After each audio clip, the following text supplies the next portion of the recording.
Okay, welcome back, and what we're going to look at today is something that's not necessarily a membership building process, but it's an aspect of Thrive themes, and you can use it in Thrive Apprentice, and it's called conditional display. And it's absolutely fantastic because what it allows you to do is to take elements of your website and change them depending on what a user's activity has been on that particular page, or across your website. So that means you can do it in your membership site, you can do it on your lessons, you can do it anywhere where you have the ability to make a conditional display. So what we'll do is we'll go in and we'll have a look at that now.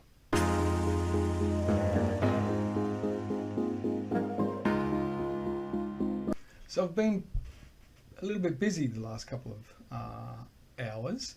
I've done a bit of modification to my home page. If you remember, this is their course page, if you remember rightly, and the different course lists that were there.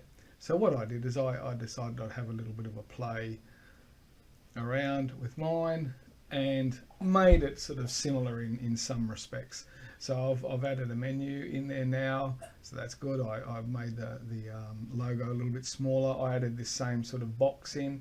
As you can see, I'm logged in at the moment, and this is again another thing I love about Thrive is this shows a dynamic text item. So, and I've made it the WordPress username, but it could be any of these.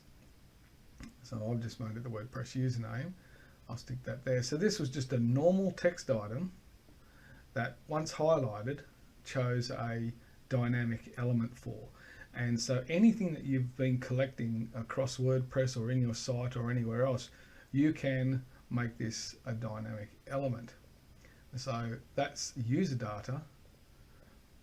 We could have got a global field telling me to save, or some time and date on this particular field. There are others that come up depending on where you are on the site. So I just took that off then, I think. Not user data. Okay, there we go. So there's that. I added that little box in by just dragging it across and putting it to the right of the icon. A little bit of modification.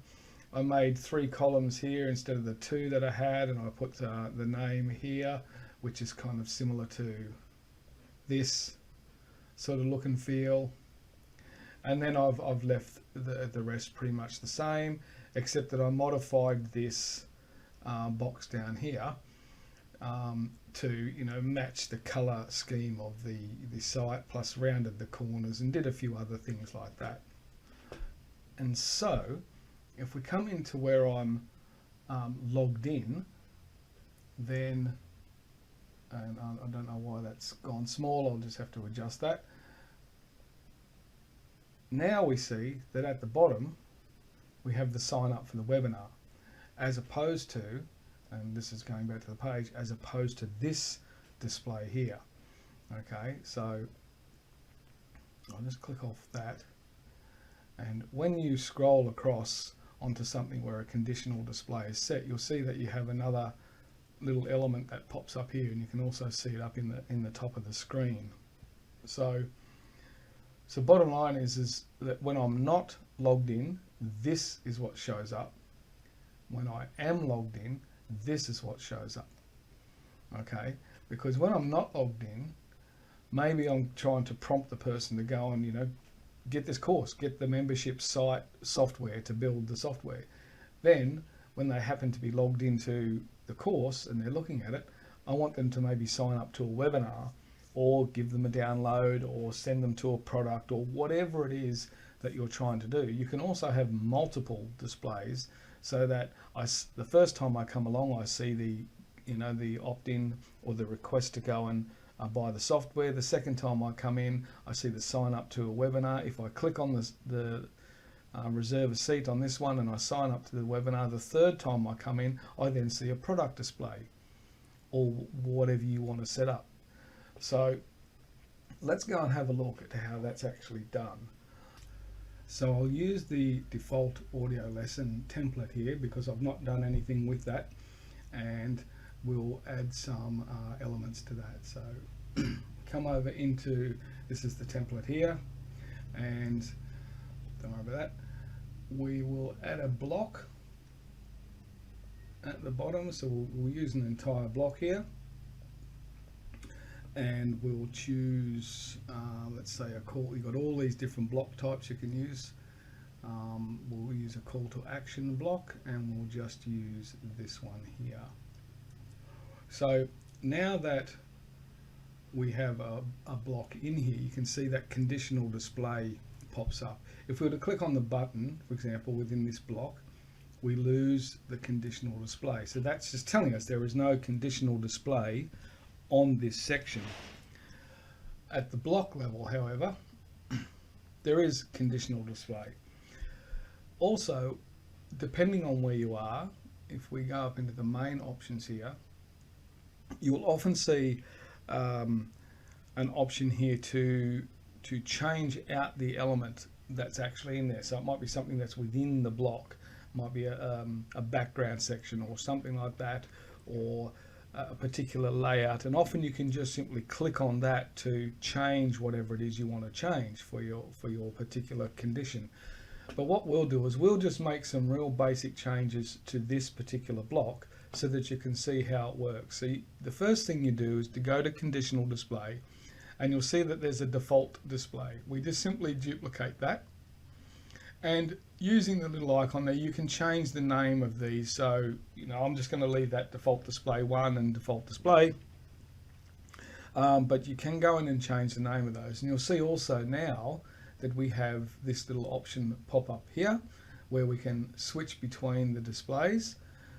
Okay, so what we'll do is we'll make some changes, and for the default display we're going to have I'll just leave that it's click here now, and when we go into the default display 1, we'll change this to download. And you know, this is, say get your download. Obviously not being too specific here, but you know, we could change the picture in the back, we could change everything that's about this, and we can now see that depending on which state we're displaying, the default display or the alternate display, will tell us what's going to happen. So what we do here is we come across to our default display and we set a condition. This is the display condition. So we click on this and we have all these different conditions we can set. So we go set a new condition, and in this case I'll do the same thing that I did for that other box that's on my membership site. So I'll select an entity, which is user, but it could be post or page, time of date. You've got a whole bunch of stuff here you can use, and you can set more conditions. It can have multiple conditions on an element, but I'll set when the user is logged in, and simply just say save. I could save this as a global item, so that will end up showing up as a global item over here, which means I can set that condition on any element that's within the site, right across the site, just by simply clicking the global item. But I'll leave this one as a local one, and we just simply say save condition. We can save our work, and that essentially is it. So when I'm logged in, I will see a different option than when I'm logged out, and the one will be download, and the other one will be, you know, get this here, or whatever it said. So as I said, download. Oops, got to click there again. This happened before. If you've got a security plugin, it might ask you to click here to whitelist it, so I had to do that. Default display. This is what comes up when we're not logged in, and this is what will display when we are logged in. And that's all there is to conditional content. So I hope, or conditional display, I should say. So I hope you got a lot out of that. I really recommend that you get in there and play around with this and see how your site looks under certain conditions. Test it on as many elements as you possibly can, because you can use it on so many parts of your site. Opt-in forms, this type of thing, you know, which calls to actions, various content that's actually on the page. If you want people who are logged in to see a different parts of your course than people who aren't logged in, you can do that as well. So yeah, really play around with it. You'll have some. This is an amazing feature, and one that I am going to assume that a lot of people won't utilize as much as they should. So get to it. So if you like these videos, hit the like button and then smash that subscribe button, and also hit the bell notification too, because that tells YouTube that you want more of these type of videos. Thanks.